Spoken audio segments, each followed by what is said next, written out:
Kindly, it is requested to subscribe the channel Rohaniyat Amliya.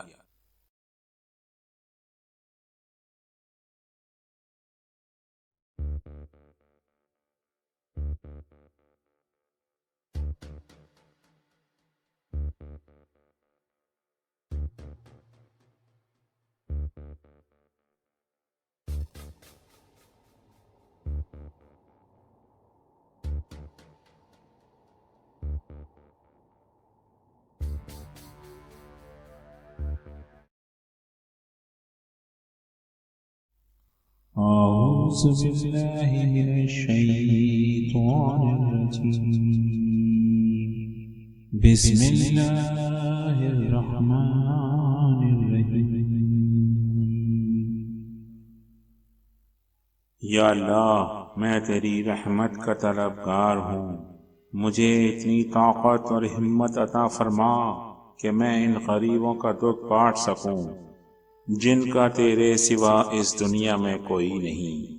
یا اللہ، تو سب سے بہتر سننے والا اور سب سے بہتر دیکھنے والا ہے۔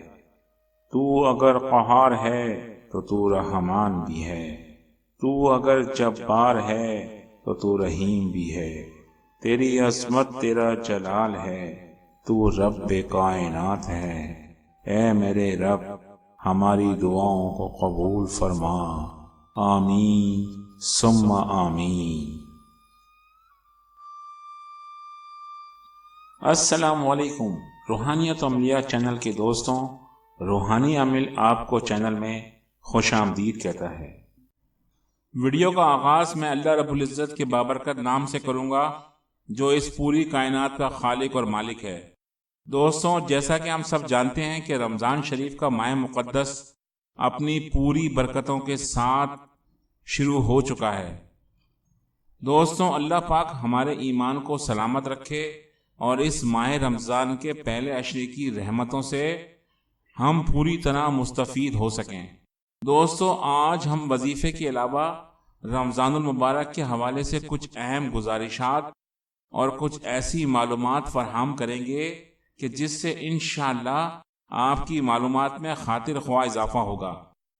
دوستوں، رمضان المبارک میں اکثر لوگ روزہ رکھنے کے بعد اپنی روزمرہ زندگی بالکل عام دنوں کی طرح ہی گزارتے ہیں، جس سے ان کا نہ صرف رمضان کا روزہ مقروء ہوتا ہے بلکہ تقوی پرہیزگاری کو بھی شدید نقصان پہنچتا ہے۔ اور بہت ہی حیرت کی بات ہے کہ اس حوالے سے ہم لوگ ان چیزوں کو بالکل بھی غلط نہیں تصور کرتے اور بہت ہی بے باکی سے ان کا استعمال روزے کی حالت میں بھی کر رہے ہوتے ہیں۔ دوستوں، اب سوال یہ پیدا ہوتا ہے کہ آیا وہ کون سے کام ہیں جن کو ہم روزے کی حالت میں غلط نہیں سمجھتے؟ وہ کچھ اس طریقے سے ہیں۔ نمبر 1، وقت پاس کرنے کے لیے ٹیلی ویژن پر بے ہنگم پروگرام دیکھنا۔ نمبر 2، موبائل پر موسیقی والی رنگ ٹون کا لگانا جو اکثر و بیشتر نمازوں کے دوران بھی بجتی رہتی ہے۔ نمبر 3، دوستوں کے ساتھ واہیات اور گھٹیا قسم کا مذاق کرنا اور پھر اس مذاق پر زور زور سے کہکہے لگانا۔ نمبر 4، اپنی آنکھوں کی حفاظت نہ کرنا۔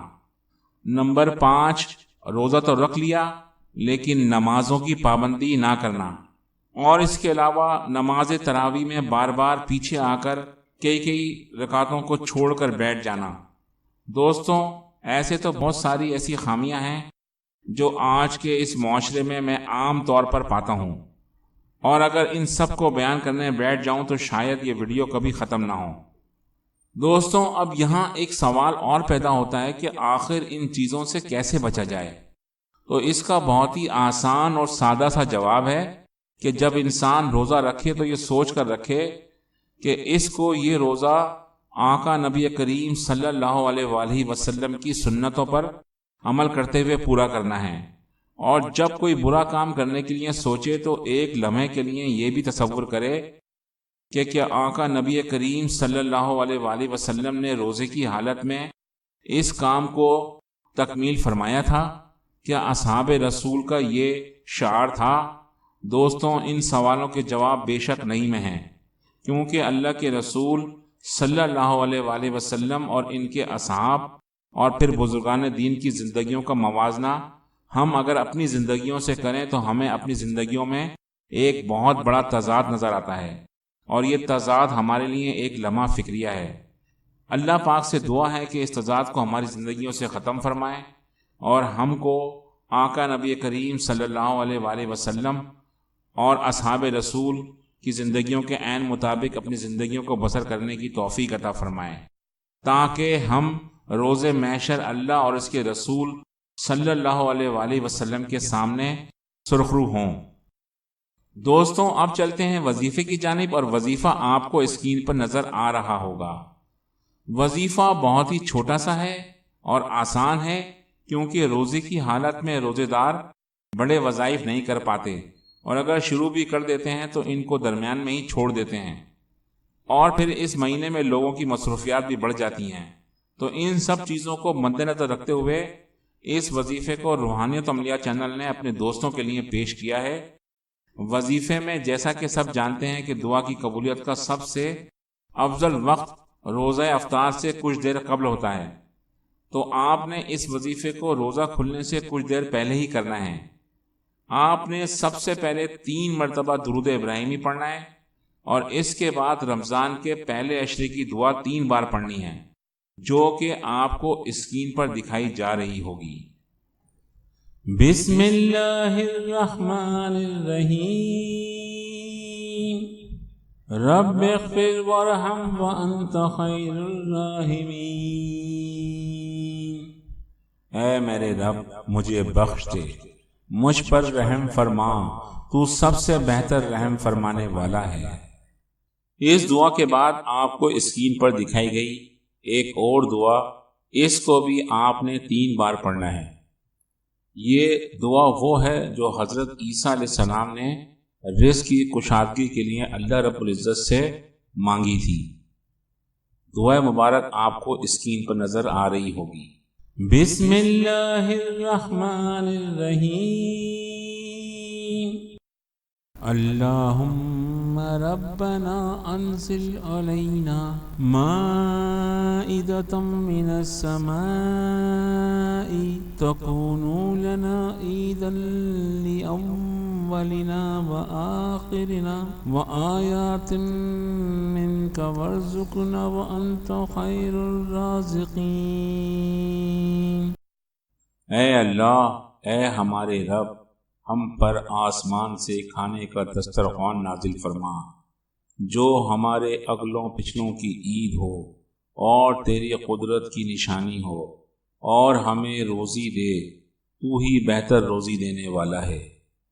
اس دعا کے بعد آپ نے اپنی دعا نہایت عاجزی اور انکساری سے مانگنی ہے، اور اس وظیفے کو آپ نے روزہ کھلنے سے 15 منٹ پہلے کرنا ہے۔ دوستوں، 10 منٹ کا وظیفہ ہے اور 5 منٹ کی دعا ہے۔ بس دعا مانگتے رہیں جب تک روزہ نہیں کھل جاتا۔ اسی ترتیب کو آپ نے رمضان کے پہلے عشرے تک کرنا ہے۔ انشاءاللہ تعالی رمضان المبارک کے پہلے عشرے کی ایسی برکتیں نازل ہوں گی کہ آپ خود حیران رہ جائیں گے۔ دوستوں، یہ تھا وہ شاندار نایاب وظیفہ جو میں نے آپ کو اس ویڈیو میں بتا دیا ہے۔ انشاءاللہ تعالی اگر آپ اس وظیفے کو مکمل یقین کامل اور ایمان کی دولت کے ساتھ کریں گے تو اللہ پاک آپ کو ہر صورت میں کامیابی عطا فرمائے گا۔